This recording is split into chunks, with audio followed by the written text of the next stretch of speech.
Magandang gabi mga kapuso. Ako po ang inyong Kuya Kim na magbibigay sa inyo ng trivia sa likod ng mga trending na balita. Ang pumapawi daw sa uhaw ng mga residente ng isang barangay sa Antique, tubig mula sa dagat na hindi raw maalat.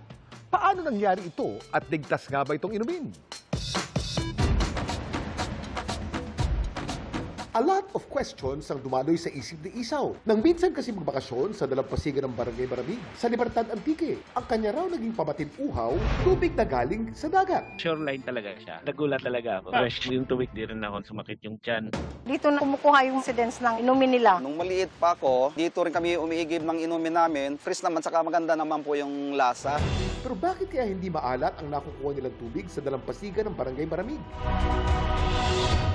Kuya Kim, bakit maalat ang tubig sa dagat? Kuya Kim, ano na? Kuya Kim! Ano na?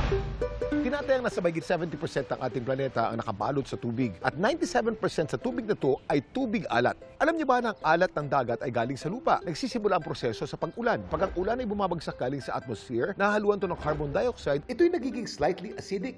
Kapag ito'y bumagsak at dumaloy sa lupa, nag-e-erode ito sa mga bato at nakakakuha ng konting asin at iba pang dissolved minerals. Kapag ang ulan ay humahalo sa tubig dagat, nawawala mga ibang mineral na taglay nito at dahil sa ilang chemical process, ang naiiwan lamang ay asin. Ang ibang asin naman sa dagat ay nagmumula sa hydrothermal activity at volcanic activity na nagaganap sa ilalim ng dagat. Samantala, ang tubig naman na mula sa dagat na iniinom daw ng mga taga-barangay Maramig, nakukuha lang daw tuwing low tide. Maalat kung high tide. Tuwing low tide lang kasi makikita bunganga ng isang bukal kung saan galing ang tubig na maaaring inumin. May bukal na fresh talaga lumalabas. Maybe from the forest.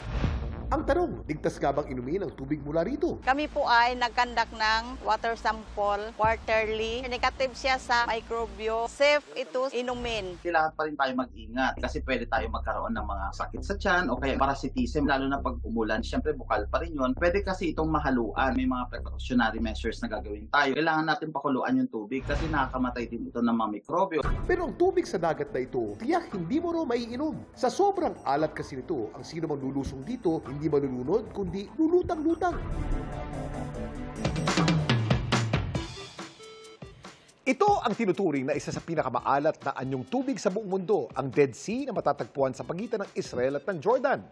Ang salinity nito ay nasa 34%, halos 10 beses na mas maalat kaysa sa Atlantic at Pacific Ocean. Dahil sa mataas ang concentration ng asin, ang tubig sa Dead Sea mas dense kaysa sa fresh water. Kaya ang katawan natin madali lang nalulutang dito. Ayos ka ba dyan? Samantala, para malaman ang trivia sa likod ng viral na balita, i-tweet o i-comment lang, #Kuya Kim. Ano na? Laging tandaan, kimportante ang may alam. Ako po si Kuya Kim at sagot ko kayo, 24 oras. Mga kapuso, kimportante ang may alam.